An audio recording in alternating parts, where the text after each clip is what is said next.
There's a great deal of mystery surrounding the involvement of one Tommy Robinson. Real name Stephen Yaxley-Lennon, or Tommy 5 names, or Tommy 10 names, whatever you want to call him. You know, he's a master of using false passports, fraudulent activity with mortgages and elsewhere, false counting, and also using multiple names. You know, a career criminal, as it were, has been, or not as it were, he is in actual fact, isn't he?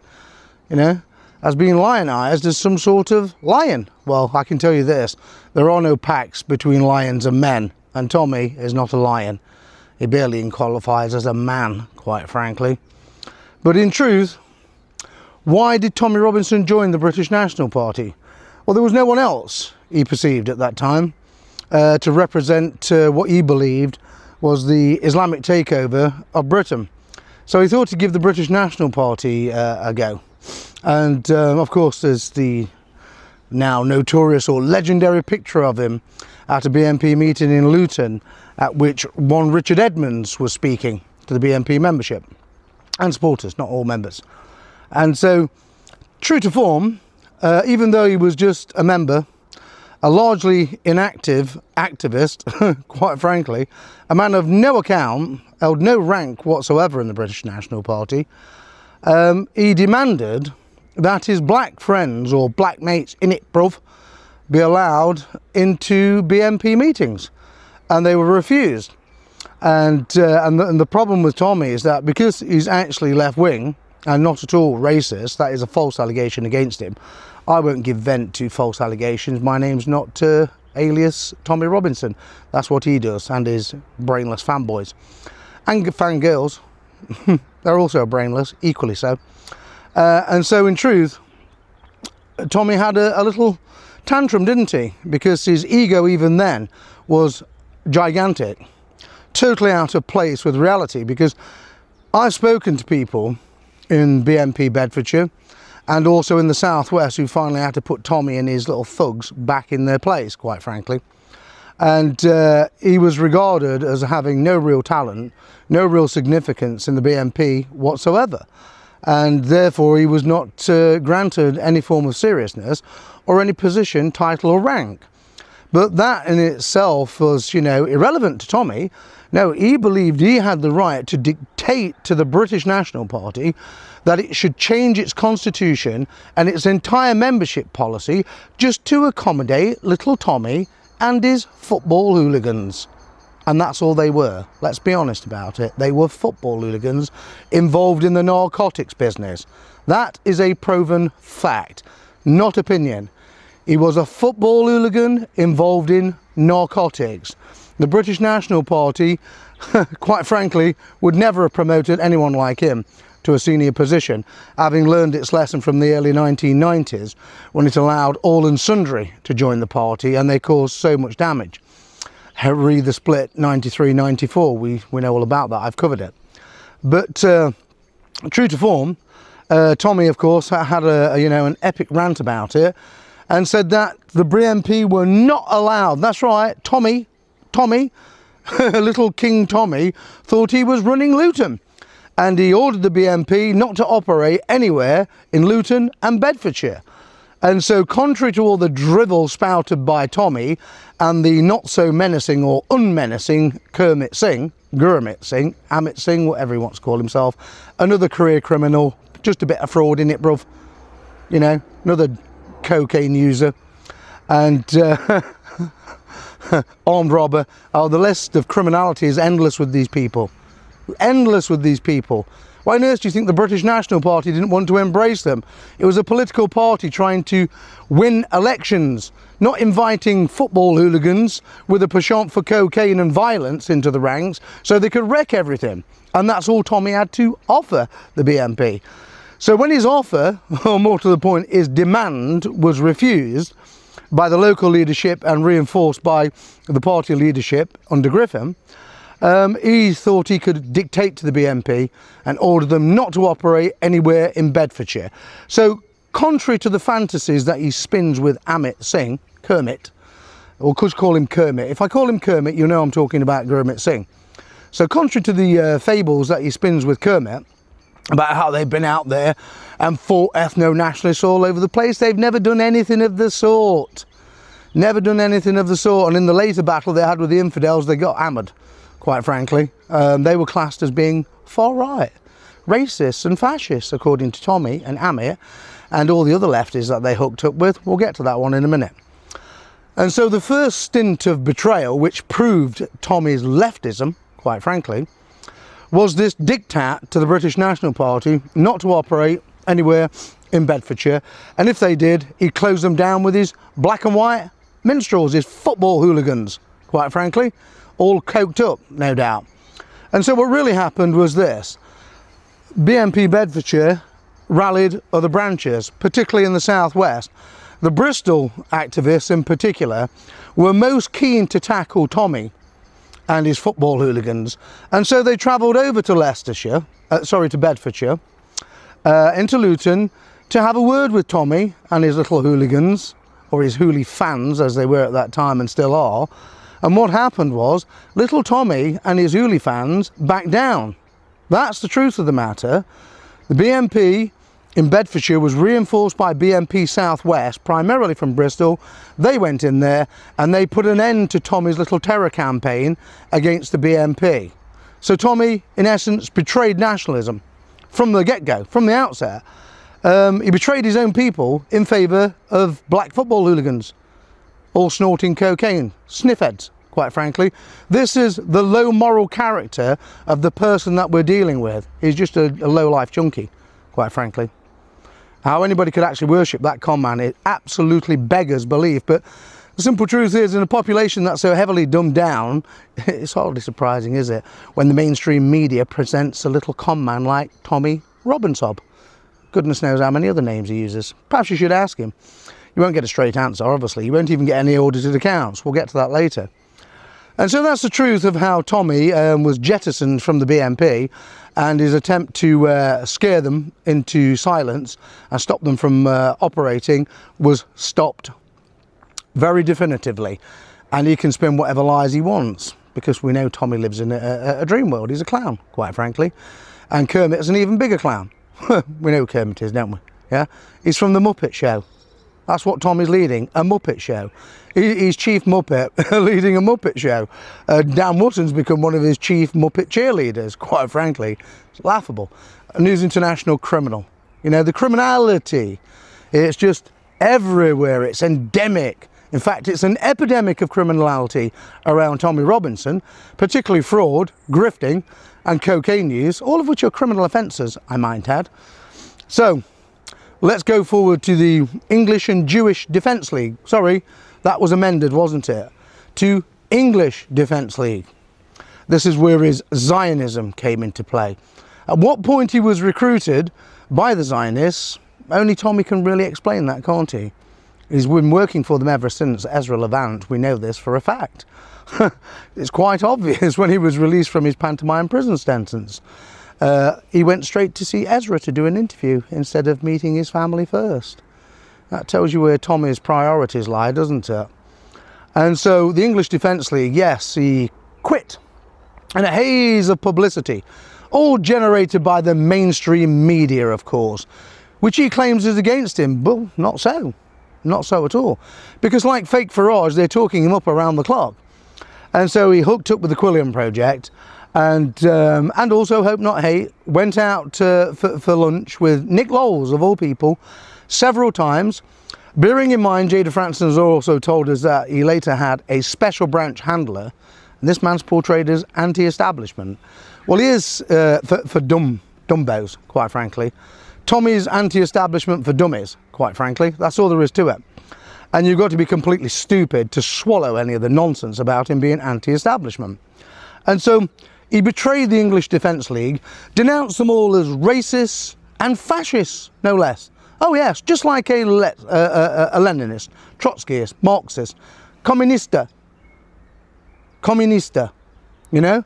And so years later, when he's in league with Peter McLaughlin, you know, to write that ridiculous book, Manifesto. There's no manifesto in it. You'll never see any ideas from these people to change the country. They're only into grifting. McLaughlin hooked up with Tommy Robinson to use his cosmetically enhanced name to sell books, to make money from, obviously. And Tommy wrote about 30% of it. You could hardly call it co-authoring. The script master is what McLaughlin is. Tommy just made a few contributions, quite frankly, because he's an intellectual lightweight. And we all know that for a fact as well. And so, if you actually look at that book, and I've reviewed it extensively here on this YouTube channel, it's just an epic left-wing rant against the British National Party and ethno-nationalism in general. So at every single stage, Tommy has established the fact that he's not right-wing, he's not centre-right, he's definitely not a civ nut, he's a centre-left patriot, whatever that means. But who is he more patriotic to? Is it Israel, England, Ireland? I'm at a loss to understand, you know.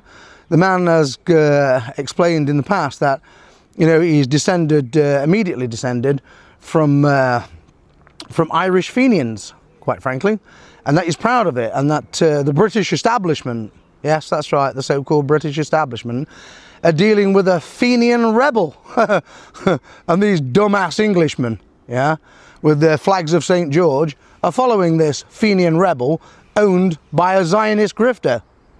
My goodness, you know, it takes a special kind of stupid, doesn't it, to believe that there's any form of patriotism going on here.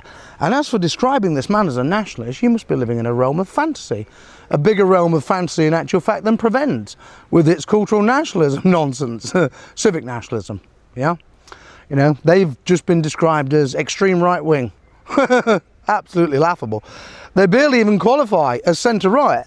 And in truth, I have to say, they mostly qualify as centre-left.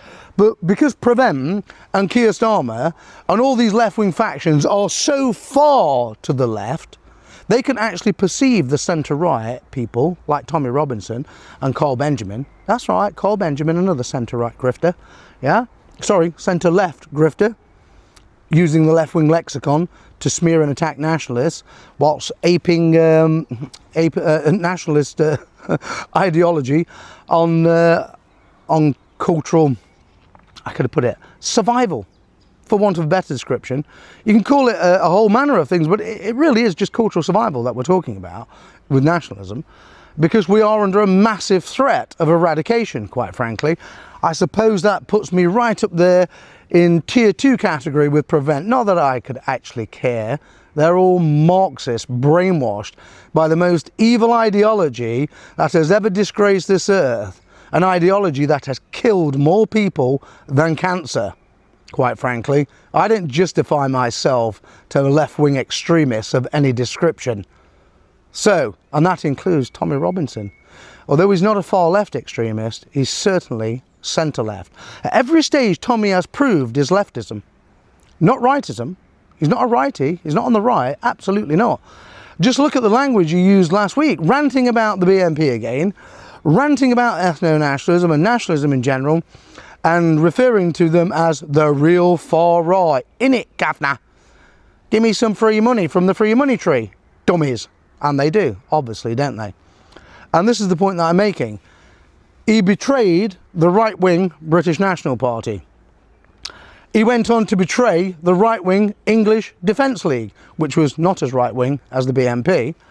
And who else is he going to betray? Who hasn't he betrayed, more to the point? Because Tommy will betray any organisation that he gets involved in, particularly if he's formed it. We've seen that. That is a proven fact. And let's be perfectly clear about it. Tommy is not a politician. He has no political movement behind him. The English Defence League was an utterly irrelevant but noisy street gang focusing solely on Islam and Islamist terrorism, quite frankly. You know, and in some ways that was a good thing. The grooming gangs, all of that was done by the British National Party, primarily Marlene Guest in Rotherham. Great woman, great lady, in actual fact. Legend. The real legend that exposed the grooming gangs, not grifting Tommy Robinson. And so this is the point I'm making with Tommy, is that at every single stage, when push comes to shove, Tommy will stand with the leftists, whilst forever moaning about Nick Lowell's and Hope Not Hate and his dumbass supporters, and you're spoilt for choice where it comes to them, ranting about, oh, see that one here, he don't worship Tommy like we do. He must be out not 8, innit, bruv? You know what I mean? Excuse me while I just have a line of sniff and get pissed. Yeah, we're talking about dregs, lowlife. You know, let's be honest about it. These are the people that he attracts, dregs and lowlife. I don't want to be in any organisation with dregs and lowlife, the likes of which Tommy Robinson attracts. The British National Party didn't want those dregs and lowlifes either. That's the reason why he was shown the door. And that's also equally the reason why those dreggish lowlife thought they could resort to dreggish lowlife tactics. In other words, intimidation and violence. It's a good thing he didn't try it on the BNP in the early 1990s when we had the direct action units, because there would have been no calling in reinforcements from the southwest. Tom and his little fanboys basically would have been disincentivised very quickly and efficiently. But we're not in that environment now, and we weren't at the time when Tommy got his marching orders from the BNP and failed completely to stop the BNP from operating in Bedfordshire. And so what I would like to say is this. Now, Tommy's touted as being some sort of legend who destroys everyone he meets. Everyone he meets who dares to criticise him, he destroys, according to Dan Wootton, if you believe that fancy and fairy tale channel. Yeah, well, you know, he worked for News International, come on. He's a comic scriptwriter. He now uses AI imagery for every single video that he produces. On the Wootton Outspoken show, is it? My goodness, honestly, another one who needs to get a grip on reality. There's nothing outspoken about him whatsoever. But I'll say this, if Tommy and his little fanboys want a debate of any description, well, quite frankly, I'm perfectly willing to go into a studio and debate Tommy, and there'll be no headlines from Dan Wootton afterwards about, oh, he destroyed Simon Tomlin. On the contrary, I will completely and utterly destroy him with facts-based evidence.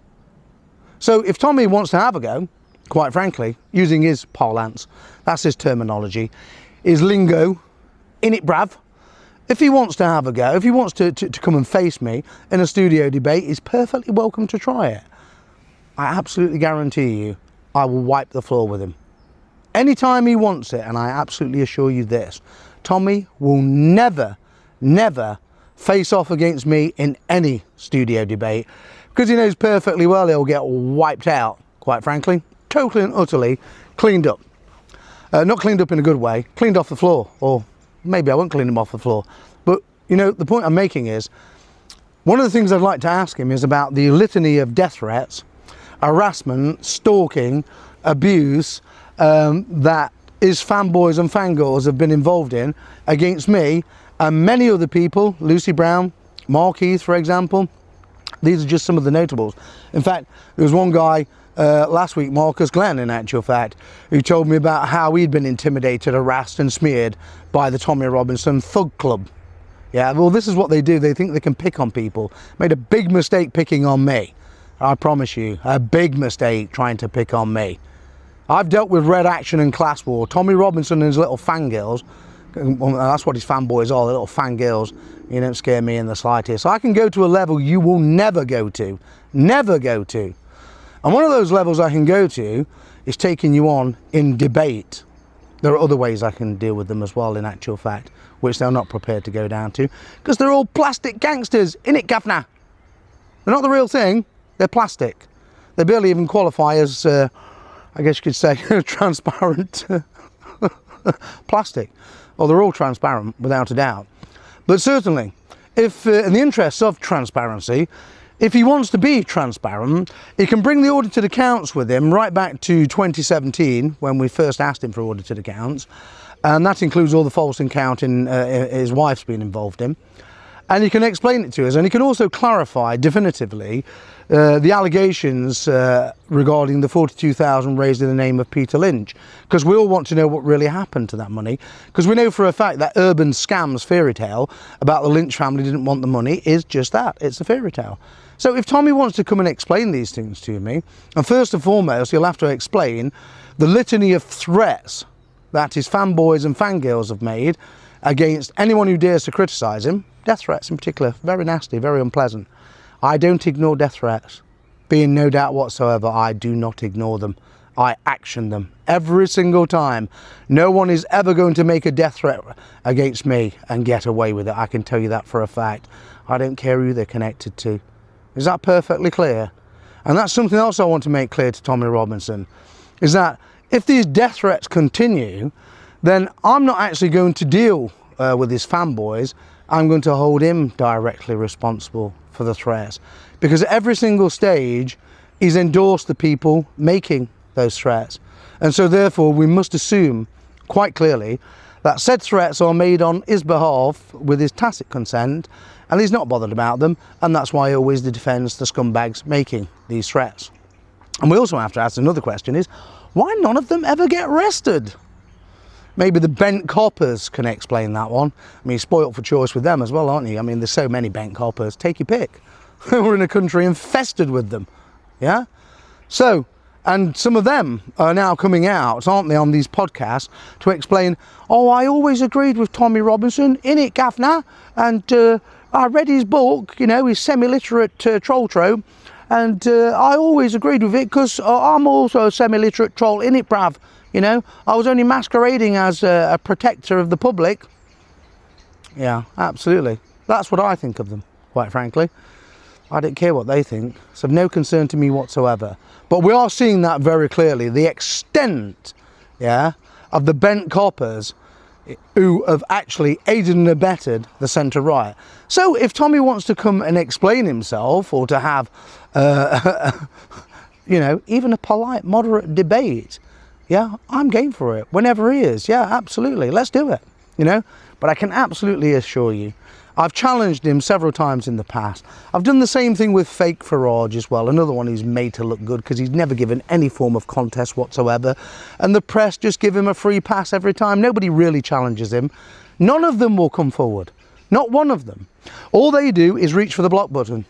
That's all they're capable of doing. That's the extent of their courage, their strength of character, their moral fibre is, oh crikey, you know, crisis of confidence. Somebody has criticised me. Where's the block button? Oh, I feel so strong now, so protected, so mighty, so much like a lion. I've used the block button. Well, there you go. The fact that they have to use the block button, yeah, when confronted with, how could I put it, embarrassing questions, proves that they have no honest answer to give.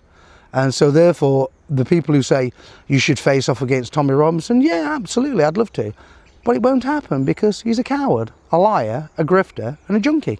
He's all of those things, and he's a con artist, and more importantly, he's not right wing, he's actually centre left. Okay, let that sink in. Tommy Robinson is centre left.